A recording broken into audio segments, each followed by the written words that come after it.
I always wondered what kind of woman called her coworker her work husband, but I never thought much of it when my own husband started joking about his work wife. I met her at the office Christmas party, manicured, magnetic, the kind of woman everyone watches when she walks into a room. She laughed at all his jokes, touched his arm, and told me how lucky I was.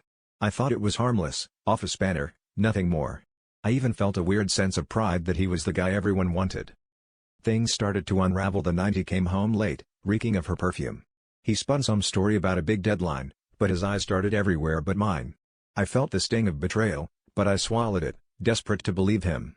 Soon, I started seeing little things, a lipstick in his car, receipts for dinners he swore were team meetings, her name popping up in every conversation. I confronted him, and he swore up and down it was nothing, that I was imagining things, that I was crazy. Then, in the middle of a fight that made the neighbors pound on our walls, she showed up at our door. But instead of storming in, she stood calmly on the porch and said, "You need to know the truth." My husband's face strained of color. She handed me a set of keys and a marriage certificate with her name and his. I stared at the paper, my hands shaking, as she told me the only mistress in this triangle was me. They'd been married for 10 years. I was the secret, the fling, the woman he never intended to leave. I wanted to scream, to throw things, to beg him to choose me, but all I could do was laugh.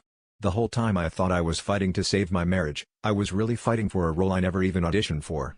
He stammered apologies and promises, but I realized in that moment, the real betrayal wasn't just his lies, it was how willingly I let myself believe them, how desperate I was to be someone's first choice, even when I was only ever second.